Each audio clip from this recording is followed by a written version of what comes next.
दोस्तों खरीफ सीजन के अंदर कांदियों से लगाई जाने वाली प्याज फसल के लिए जो नर्सरी अपन डालते हैं उसका सही समय आ चुका है। आज हम अपने खेत की तैयारी कर रहे हैं, इसकी अच्छे से जुताई कर रहे हैं। फिर जुताई करने के बाद इसमें हम बेसल डोज में कौन कौन से खाद डालेंगे, कौन सा बीज हम इस साल लगाने जा रहे हैं, साथ ही बीज उपचारित करने के लिए कौन सा फंजीसाइड यूज करेंगे।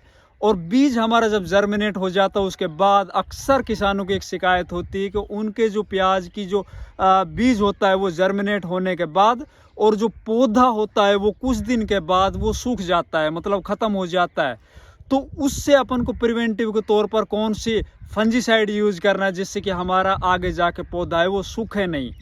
और साथ ही अपन को कितनी बीज की मात्रा पर एकड़ के हिसाब से रखनी है, बीज से बीज की दूरी क्या कुछ रखनी है, कौन सा बढ़िया बीज अब के दफ़ा मैं डालने जा रहा हूँ, ये सब जानकारियाँ लेके हाजिर हूँ। दोस्तों मैं इंद्रपाल यादव स्वागत करता हूँ आपका अपने YouTube चैनल देश की जान हमारे किसान चैनल पर।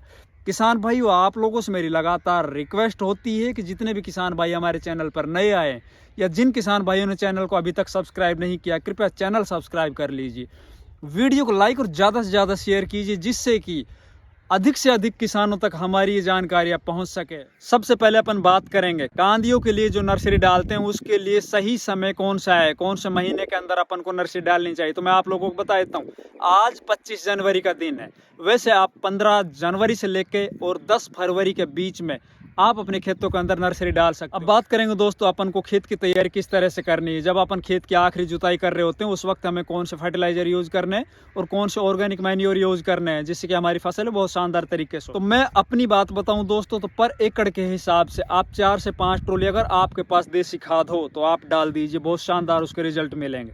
अगर आपके पास देसी खाद नहीं तो आप वर्मी कंपोस्ट भी डाल सकते हो। ये सब डालने के बाद आप अपने खेतों के अंदर रासायनिक खादों की बात करें तो एक कट्टा, एक बैग मतलब 50 किलो DAP लीजिए, 100 किलो सिंगल सुपर फास्फेट लीजिए, 50 किलो म्यूरेट ऑफ पोटाश लीजिए और आप लगभग 20 किलो यूरिया लीजिए। ये लीजिए, इन सब को आप लेने के बाद अच्छे से मिलाइए। मिलाने के बाद अपने खेतों के अंदर अच्छे से बुरकाव कर दीजिए। बुरकाव करने के बाद आप अपने खेत को दोबारा से जुताई कीजिए। आप या तो उसके अंदर रोटावेटर चलाइए या फिर आप कल्टीवेटर निकाल के उस पर पाटा निकाल दीजिए। पाटा चलाने के बाद आप अपने खेत को देखिए, खेत की मिट्टी एकदम शानदार तरीके से भुरभुरी हो चुकी हो तो आप जब बीज ऊपर से इसके अंदर छिटकाव विधि से बीज डालोगे तो वो बहुत शानदार तरीके से ज़मीन के अंदर जाएगा। और अपने हाथों से जब अपन बीज को मिलाएंगे तो उसके अंदर जो ज़मीन का जो परत है उसके अंदर बहुत शानदार तरीके से बीज चला जाएगा। अगर आपकी ज़मीन ऊपर से अच्छे से जुती हुई ना होगी, वो कठोर होगी, तो आपका बीज आधा ऊपर रह जाएगा, आधा ज़मीन के नीचे जाएगा। मतलब आपकी जो जमवार की जो परसेंटेज है वो बहुत कम रह जाएगी। तो कोशिश कीजिए आप अपने खेतों को अच्छे से भुरभुरा बनाइए। अब बात करते हैं दोस्तों कितनी मात्रा में अपन को बीज लेना है। आजकल मशीन आ चुकी है तो मशीनों से भी बीज की बुआई करते हैं अपन जब नर्सरी डालते हैं, और एक अपन हाथों से यूँ छिटकाव विधि से बीज डालते हैं। तो अगर आप हाथों से खेत के अंदर बीज डालने जा रहे हो तो आप पर एकड़ के हिसाब से लगभग 28 से 30 किलो बीज डालिए, क्योंकि उसके अंदर 2 से 3 किलो बीज है वो ऊपर रह जाएगा। आपका हाथों से जब आप मिलाओगे तो 2 से 3 किलो बीज है वो ऊपर रह जाएगा, जिसको पक्षी चुग लेंगे या फिर वो बीज जर्मिनेट नहीं हो पाएगा, बाहर ही पड़ा रहेगा मिट्टी की ऊपरली सतह पे।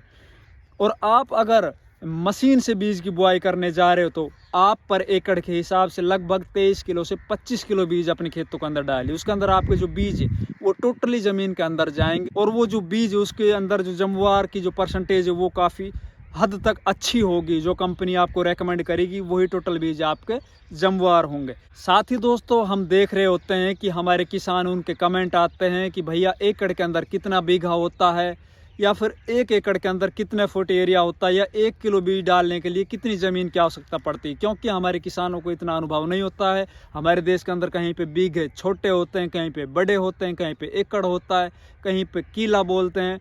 तो अब मैं आप लोगों को एक सही माप बताता हूँ, एक सही पैमाना बताता हूँ। तो आप 1200 से 1300 वर्ग फीट एरिया में 1 किलो बीज डालिए। ये पैमाना आपको एकदम सटीक लगेगा, सही लगेगा और सभी किसानों को समझ में भी आ जाएगा। जब आप 1 किलो बीज डाल रहे हो तो आप 1200 से 1300 फीट एरिया, वर्ग फीट एरिया, लंबाई गुणा चौड़ाई, आप उतना एरिया बना के उसके अंदर 1 किलो बीज डालिए। आपका बहुत ज़बरदस्त और बहुत शानदार बीज की जमवार होगी और आगे जाके आपका बीज है बहुत सुंदर बनेगा, बहुत बढ़िया उसकी कांदियाँ बनेंगी। अब बात करते हैं दोस्तों बीज सेलेक्शन की। बिल्कुल बहुत ही इम्पोर्टेंट बात है ये।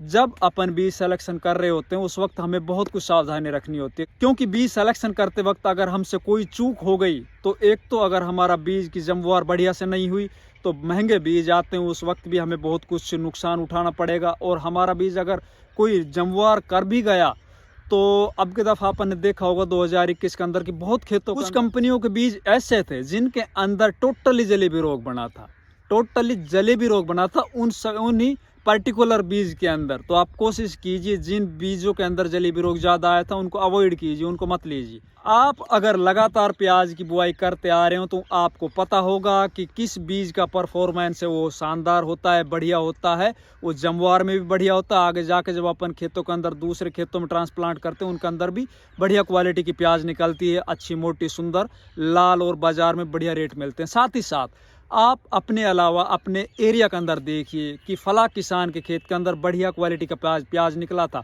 उसके खेत के अंदर बढ़िया उत्पादन हुआ था, बढ़िया उसकी क्वालिटी, बाज़ार में जाके बढ़िया उसको रेट मिले थे। तो आप उनसे भी पूछ सकते हो कि भैया आपके कौन सा बीज है। वैसे मैं आप लोगों को बताऊं, मैं अपनी स्वयं पर्सनल राय पर, तो मैं इस साल एलोरा चाइना किंग बीज लगाऊंगा, उसी के साथ मैं पंचगंगा सरदार बीज लगाऊंगा। साथ ही साथ दोस्तों मैं आप लोगों से एक निवेदन और करना चाहता हूं कि जो भी किसान भाई अपने खेतों के अंदर बीज की बुआई कर रहे हैं वो बढ़िया बीज की बुआई करें।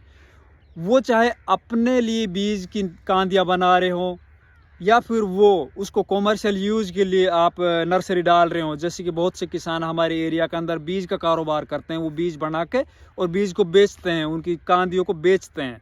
पिछले साल जैसे 6 से 7 हज़ार रुपये क्विंटल तक बीज बिका था। तो जिन किसानों ने घटिया किस्म का बीज खरीद के 6-7 हज़ार रुपये में अपने खेतों के अंदर बोए था तो उनके बीज है वो टोटली ख़राब हो गए, तो उनकी प्याज है वो टोटली ख़त्म हो गई थी। या तो उनको जोतना पड़ा था जलेबी रोग की वजह से, या फिर उनको उत्पादन ही नहीं हो पाया था। तो आप कोशिश कीजिए। तो आप लोगों से निवेदन है दोस्तों मेरा हाथ जोड़कर कि आप अगर कॉमर्शियल यूज़ के लिए भी नर्सरी बनाने जा रहे हो, आप बढ़िया क्वालिटी का बीज अपने खेतों के अंदर डालिए, उसकी बढ़िया क्वालिटी की कांदियाँ बनाइए, और फिर आप जब उन कांदियों को दूसरे किसानों को दोगे तो वो भी जीवन भर आपकी उन कांदियों को याद रखेगा। उनके खेतों के अंदर अगर बढ़िया उत्पादन होगा तो वो आपके पास दोबारा आएगा। अब बात करते हैं दोस्तों अपन बीज को उपचारित कैसे करें। वैसे काफ़ी कंपनियों के बीज हैं वो उपचारित होके ही आते हैं, जो डब्बे में पैक आते हैं वो ऑलरेडी ट्रीटेड होते हैं, पर फिर भी आप कार्बेंडिजम, मैनकोजेब या फिर आप कार्बेंडिजम जैसे कि साफ पाउडर है या फिर आप बायोस्टीन है, इनसे आप अपने बीज को उपचारित कर सकते हो। तो पर किलो बीज के अंदर आप 2 ग्राम इनकी मात्रा लीजिए, बीज को अच्छे से मिलाइए, फिर अपने खेतों के अंदर छिटक दीजिए। बीज छिटकने के बाद आप फिर इसके अंदर क्या सावधानी रखोगे, इसके अंदर जिन खेतों की मिट्टी भुरभुरी होती है, सैंडी सोइल होती है, उसके अंदर आप अच्छे से भर के पानी पिला दीजिए, जो पहली सिंचाई करते हैं अपन। या फिर आप स्प्रिंकलर भी लगा रहे हो तो आप जो पहली सिंचाई कर रहे हो, चाहे वो स्प्रिंकलर से हो या फिर आप फ्लड इरिगेशन से कर रहे हो, खुली सिंचाई कर रहे हो, आप जो पहली सिंचाई करोगे वो बढ़िया सिंचाई कीजिए, जिससे कि आपकी जो दूसरी सिंचाई हो तब तक अपना बीज है वो जर्मिनेट हो चुका हो। तो कोशिश कीजिए आप जो जिन खेतों के अंदर सैंडी सोइल होती है, भुरभुरी मिट्टी होती है या रेतीली मिट्टी होती है, उसके अंदर बढ़िया से पानी दीजिए। और जिन खेतों के अंदर कठोर मिट्टी होती है, चिकनी मिट्टी होती है, काली मिट्टी होती है, उसके अंदर आप पानी थोड़ा चलता हुआ दीजिए, क्योंकि अगर उन खेतों के अंदर पानी लगातार भरा रहेगा 24 घंटे 48 घंटे तो आपका जो बीज है वो ख़त्म हो जाएगा उसी के अंदर पानी में। तो आप कोशिश कीजिए पानी का सिस्टम से पानी दीजिए अपने खेतों के अंदर। आपके जब बीज की जमवार हो जाए, जमवार होने के बाद काफ़ी किसान क्या करते हैं उसके अंदर जल्दबाजी में सिंचाई कर देते हैं। तो आप कोशिश कीजिए जब दूसरी सिंचाई कर रहे हो तो उस वक्त तक आपका टोटली बीज जमवार कर चुका हुआ हो और ऊपर की जो मिट्टी आपकी सफ़ेद हो जाए तभी आप उसके अंदर दूसरी सिंचाई कीजिए। दूसरी सिंचाई आप बिल्कुल हल्की कीजिए, चाहे आपकी चिकनी मिट्टी हो या आपकी भुरभुरी मिट्टी हो या फिर आपके जो स्प्रिंकलर चल रहे हो वो आप हल्की सिंचाई कीजिए। इस सिंचाई को करने के बाद जब आपके बीज को जमवार करे हुए लगभग 10 से 15 दिन हो जाए उस वक्त आप कार्बेंडिजम मैनकोजेब या फिर आप मेटलैक्सिल मैनकोजेब या फिर अब आप एजोक्सिस्ट्रोबिन इसकी स्प्रे कर दीजिए, जिससे कि आपकी फसल के अंदर जो पीला होकर जो पौधा सूखता है वो समस्या नहीं होगी। दोस्तों ये सब काम कर लीजिए, आगे जो भी कुछ अपन को करना होगा आपको समय समय पर वीडियो मिलती रहेगी। धन्यवाद।